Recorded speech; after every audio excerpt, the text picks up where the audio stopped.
आइजिजिएफ party Darjeeling महकुमा youth सचिव साजन बन्तवाले, राजु विष्ट जिटिए प्रमुख कार्यपाल अनित थापा, गोजामुमो प्रमुख विमल गुरुङ, खर्साङ विधानसभा प्रत्याशी अमर लामा साथै विधायक निरज जिम्बालाई भ्रष्टाचारी र भोटको समय गठबन्धनको नाम पैसा थापेर दार्जिलिङको जनसाधारणको भोट बेच्ने र व्यापक भ्रष्टाचार गरेको गम्भीर आरोप मिडिया मार्फत लगाएको जानकारी पत्रकार राजी जोशीले दिएका छन्।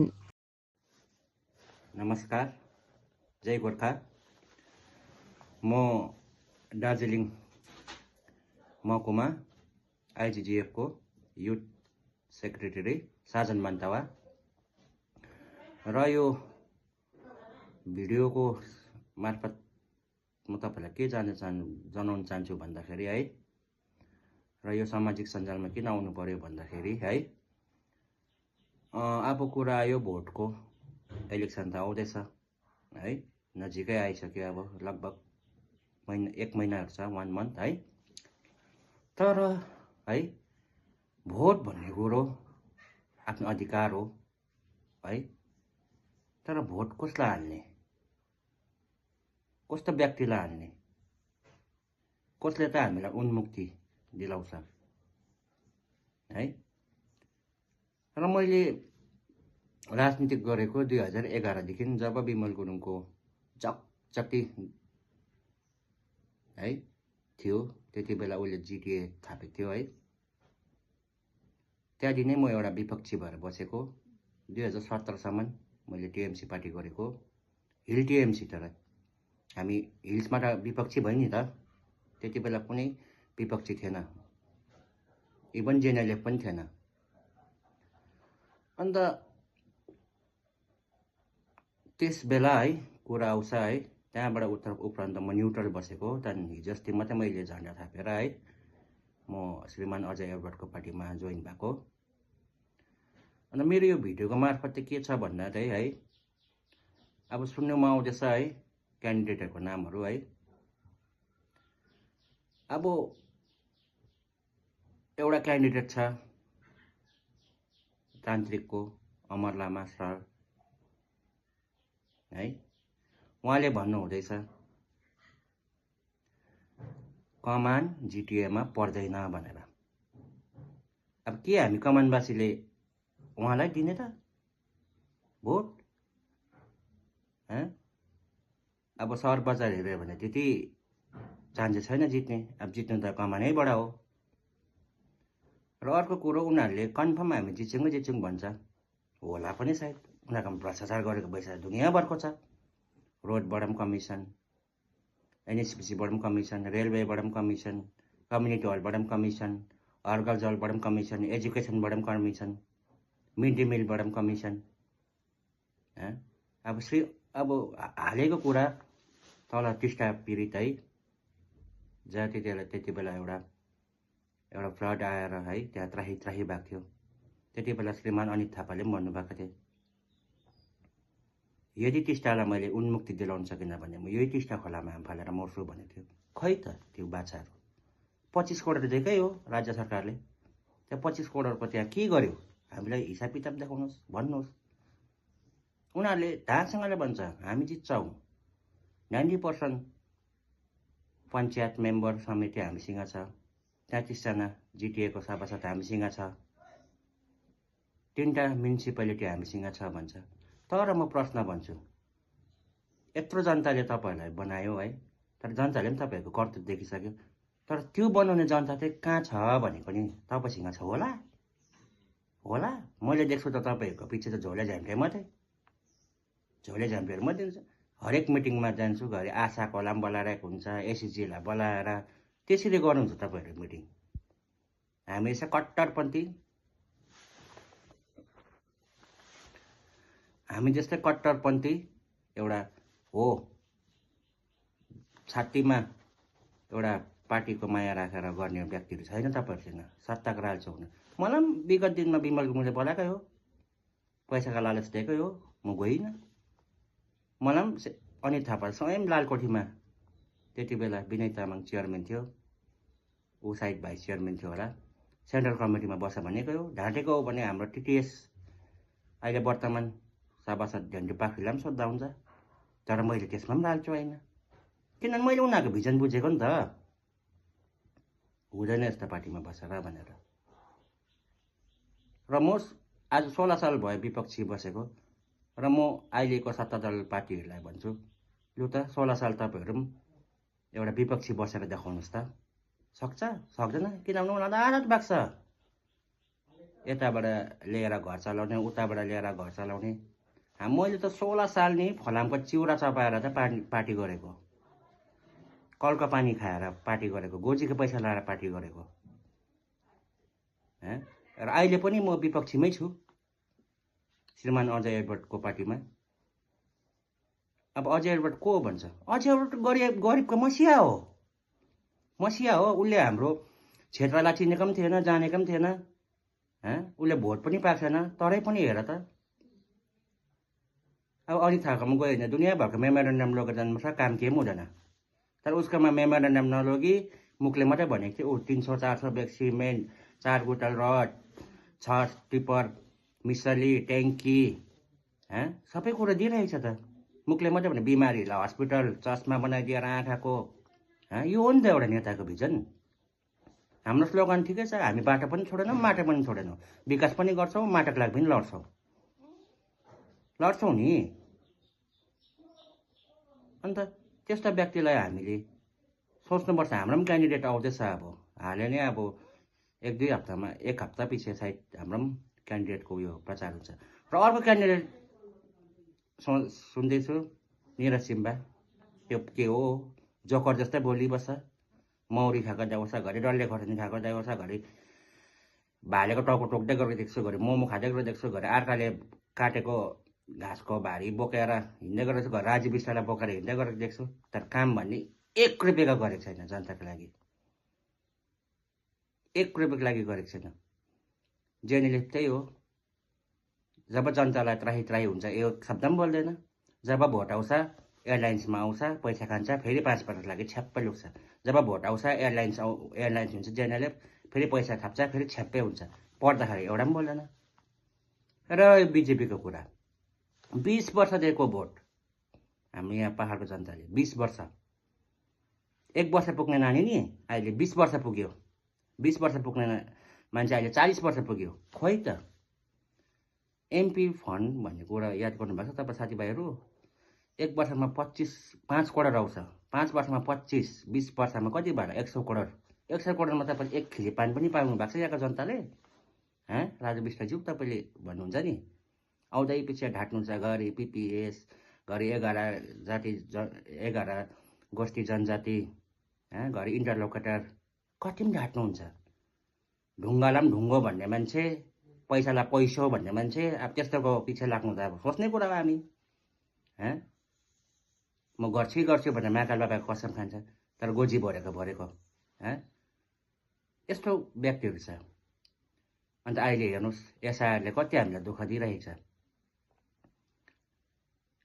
हामी भारतमै बसेर भारतकै मान्छेले भारतलाई नै अब बिजेपीले लगाएको एसआईआरलाई उनीहरूलाई नै अहिले हामीले प्रमाण दिनु परिरहेछ। हालैमा हेर्नुहोस् भुटपुरमा सैनिकहरू जसले देशको सिमानामा सेवा गरे यत्रो, उनीहरू पनि आज हेरिङमा बोलाएर कतिको त नाम डिलिट भएर त्यस्तो भइरहेछ। यहाँ यो चाहिँ बिजेपीको गिफ्ट हो, पहाडलाई 20 वर्ष दिएको गिफ्ट। र सिम्पल लजिक लाउनुहोस्, अब बिमल गुरुङ पनि त्यही हो, सक्यो पहाडबाट सक्यो। अब ऊ पनि त्यही हो, जब भोट आउँछ एयरलाइन्स हुन्छ, पैसा थाप्छ, त्यहाँदेखि फेरि जाति र माटोको कुरा, जाति र माटोको कुरा गर्नु थियो भने जिटिए किन थाप्यो? 2011मा उसले तपाईँ हो त अन्त। छमछम नदिए अस्ति अमर लामा आएको थियो टिटिएसमा है, भन्ज्याङमा, त्यति बेला त्यही हो, आम्माम कमानहरू उफ्री नाचेछ, अमर सर जिन्दाबाद भन्दै। तर अमर लामाले नै भनेको छ कमान जिटिएमा पर्दैन भनेर, अब कमानकै भोट उसलाई चाहिँदो रहेछ। तर बिचराको पनि दोष छैन नि, पेन्डाल भिलेजमा डाइरेक्ट भनेको त, त्यति बेला ट्राइपोटिक मिटिङ भएर जिटिए थाप्दाखेरि त्यति बेला पी चिदम्बर पनि आएको थियो, कङ्ग्रेसको त्यति बेला मेबी होम मिनिस्टर हो कि फाइनेन्स मिनिस्टर थियो है। त्यति बेला काङ्ग्रेस तृणमूल अन्त यता गोजोमोमो हुँदाखेरि भनेकै थियो बङ्गाल विभाजन हुँदैन भनेर ममता ब्यानर्जीले भन्न त बुद्धिजीवीहरूले थपडी मारेको। अब यो कमानहरूलाई त के दोष लाउनु कि कमान जिटिएमा परेन भन्ने क्यान्डिडेट आज कमानमै आउँदैछ नाचिरहेको छ। तर तान्त्रिकहरूले भन्छ, तान्त्रिकको जहिले मिटिङमा हेर्छु आशाकर्मी एसएसजीहरूलाई थुपारेर गरिरहेको हुन्छ। सङ्गठन छैन यिनीहरूकोमा, सङ्गठन छैन, झोले झ्याम्टेहरू मात्रै छ, झोले झ्याम्टेहरू मात्रै छ। हाम्रो गाउँतिर पनि त्यही हो, 2-3 जना छ त्यही झोले झ्याम्टे। अन्य गाउँमा पनि त्यस्तै छ, साइलेन्ट भोटर यिनीहरूसँग छैन। किन पोली खायो नि त, यिनीहरूले पोली खायो। र अब त पालो आएको छ कस्तो व्यक्तिलाई दिनुपर्ने। 24-92 पर्छ तग्दा टिस्टाभेली हाम्रो यहाँ लोवर कमजोर। हामी त यो बुथ त कन्फर्मै जिताउँछौँ पनि। किन हामी त कठोर, हामीलाई त ललिपप दिएर बिक्री हुने मान्छे होइन नि त। हामी पार्टी गरेर घर चलाउने मान्छे होइन। हामी त यो बुथ त अजय सरको झोलीमा हाल्छौँ हाल्छौँ, प्रण पनि गरेको छौँ। हामी त त्यो खालको मान्छे हो। गोजीको पैसा लगाएर राजनीति गरेर कल्प पानी खाएर साथ दिने सक्छ भने लु त, उनीहरूले पनि 16 साल जस्तो विपक्षी गरेर सक्दैन। भोलि अजय एडवर्डको पार्टीको सत्ता आयो भने लहरै आउँछ। त्यस्तो व्यक्तिहरू छ तपाईँहरूसँग चाहिँ। भ्रष्टाचार त यति साह्रो छ। मैले लिएको कालै खोलाबाट बिमल गुरुङले लिएको त्यो पानी है, त्यो पानीको पनि पैसा कहाँ गयो। मैले ममता ब्यानर्जीको पालोमा 1.5 करोडको पास गरेर पानी, यो पुपुङ फाटकदेखि लिएको पानी, त्यो पानी कहाँ गयो, त्यसको पैसा कहाँ गयो पास भएको टिस्टाभेलीको लागि। हर्गल जलको पानीको पैसा त्यो कहाँ गयो। जतासुकैबाट कमिसनै मात्रै। फिलहालमा अस्ति जियोको पोलहरू गाड्यो, थाहा पनि पाइनँ हामीले, त्यहाँ पनि कमिसनै खाएको रहेछ। अहिले एयरटेलको आयो सुने, हामी एकजुट भयौँ 75 जना केटाहरू हामी एकजुट भएर कन्ट्र्याक्टरसँग बस्दाखेरि त दियो त हामीलाई। हामीले त्यो पैसा समाजलाई दियौँ। अब त्यो पनि नगएको भए फेरि त्यो पनि खाइदिन्थ्यो। अनि यस्तो कुरोहरू छ क्या साथीभाइहरू। अन्त योपालि भोट चाहिँ तपाईँको अधिकार हो, राम्रो व्यक्तिलाई दिनुहोस्। मैले भनेको होइन हाम्रै पार्टीलाई दिनुपर्छ भनेर होइन। जसले ढाँट्दैछ, देखि ढाँट्दैछ, ढाँटी हामीलाई झुकाइरहेको छ, त्यस्ता व्यक्तिलाई अब पनि दियो भने तपाईँ र हामी जस्तो मूर्ख चाहिँ को हो। अन्त उनीहरूले भन्छ है मिनिमम वेजेस बढाउनु लागि एडभाइजर कमिटी हुनुपर्छ। एडभाइजर कमिटी ठिक हो, तर तिमीहरूको त कहिले दिने एडभाइजर कमिटी हो। विमल गुरुङको पालिदेखि नै हो, 19देखि अहिले 26सम्म छ। के त नाप्यो हौ, 100 रुपियाँ त बढाउनु सही छैनौ, 500 रुपियाँ कुरा गर्छौ। त्यो नझुकाउ न त्यसरी। फेरि भन्छ कमान जिटिएमै परेन भनेर फेरि कमानकै भोट चाहिँदो रहेछ। बजारेले त अब बजारको भोटले त के पनि नाप्ने होइन, जित्नु त पऱ्यो कमानबाट नै। यस्ता व्यक्तिहरू आउँदैछ साथीभाइहरू, र सचेत रहनुहोस्। अब अजय डोडोलाई पार्टी गर्नु जान्दैन, कुनै के हो जान्दैन बिचरा, सिधा साधा छ नि त, जान्दैन बिचरा। ऊ कालोलाई कालो सेतोलाई सेतो, ऊ गरिबको लागि अगाडि आएको नि त। उसले गरि नै रहेछ नि त, गरेको भन्नुपर्छ, देखिरहेछ। त्यो देखेर पनि त्यो पहिले अनदेखा त्यो डिनायलमा त नबस्नुहोस्। विपक्षीहरू डिनायल भन्छ त्यसलाई त। देखेर पनि होइन यो कुनै के होइन, यस्तो त्यस्तो गरेकोलाई गरेको सारा नदिनुहोस् न त। नगरेलाई नगर, हामी त्यही देखेर त आएको। बिमारीलाई पनि हेरिरहेको छ, बाटोघाटो बनाइदिइरहेको छ। मेन त अहिले जहाँ बाटो छ त्यहीँ त विकास हुन्छ, त्यहीँ त विकासको मूल पर्छ। जब अहिले इलेक्सन आयो दुनियाँभरको अहिले जेसिबी कुदाएर नरिवल फटाएर मान्छेले बुझ्दैन। त्योभन्दा अगाडि किन फुटाएन नरिवल, किन कुदाएन जेसिबी, किन पारेन रोड कालो। अब यति बेला गर्दा हुन्छ। अब त मजाले झुकाइदिन्छ, जनताले पनि रटाइदिन्छ। तर म त यही च्यानल मार्फत भन्छु है, अब जनता त नलट्टिने। अब घरमा 500 रुपियाँ खसीको मासु भन्छ, यो दिन्छु त्यो दिन्छु भन्छ। दिनेवाला के भन्छ, दिने भए त अस्ति दिइसक्थ्यो। बिजेपीले त्यही भनेको, 15 लाख हरेक अकाउन्टमा हालिदिन्छु भनेको 15 पैसा पाउनु भयो। एउटा बिडी पनि पाउनु भयो बिजेपीबाट। त्यसमा पनि बिडीमा पनि ट्याक्स लाग्यो, डाइपरमा ट्याक्स, मरेको कफनमा पनि ट्याक्स, बिजेपीकोबाट है, यो चाहिँ जिएसटी गिफ्ट हो, यो चाहिँ 20 वर्षको, यो चाहिँ 20 वर्ष दिएको गिफ्ट हो। अब खेदुवा लाउँदैछ एसआर लाएर लाइनमा उभाएर बुढो मान्छेदेखि लिएर घरि नोटबन्दीमा त्यस्तो के गरेको यो? 100 करोडमा 1 रुपियाँको केही पनि पाएको छैन। 2 करोड नोकरी हेरे हरेक साल, खै 10 साल हुनु आँटिसक्यो बिजेपीको पनि कार्यकाल, खोइ के चाहिँ भयो? 10 साल भएर 15 साल हुनु आँट्यो भनौँ न, खोइ कसले पाएको छ नोकरी? लु देखाउनुहोस्। अनि यस्तो व्यक्तिहरूलाई त हामीले पत्ताउनु। मैले भने त 1 वर्ष पुग्ने मान्छे 20 वर्ष पुगिसक्यो, 20 वर्ष पुग्ने 40 पुग्ने 60, कति त मरिसक्यो। 20 वर्ष त खेर गयो हाम्रो। मैले भने त मणिपुरको त्यो मान्छे यहाँ आएर गोर्खा भन्छ, पैसालाई पनि पैसो भन्छ, ढुङ्गालाई पनि ढुङ्गो भन्छ। मणिपुर त्यत्रो जलिएको थियो, एक दिन गयो हेर्नु। अनि यस्तो व्यक्तिको लागि हामीले पत्ताएर त फेरि भोट दिनु। यसपालि त एकदम सोचेर सम्झेर है राम्रो क्यान्डिडेटलाई भोट दिने। हाम्रो पनि क्यान्डिडेट आउँदैछ है। अन्त म त आह्वान गर्छु है, हामी टिटिएस त हामी खाइदिन्छौँ। तक्टाटी साबीले त हामी जित्छौँ। 29वटा बुथमा त 22-23वटा बुथ त हामी जित्छौँ। त्यो त हामीले एकदम क्यालकुलेसन गरेर प्लान गरेर, किन हामीमा ठाटी मान्छेहरू छ, पक्का साथ दिने मान्छेहरू छ, जनताहरू छ हामीसँग, साइलेन्ट भोटहरू छ। तर जति यहाँ घटक दलहरू अरू विषयमा कोहरू छ है सत्ताधारी, उनीहरूको मात्रै आशाकर्मी एसएजीलाई बोलाएर त्यसरी गरेकोहरू छ। त्यो पनि हेरौँ। अब चाहिँ पालो आएको छ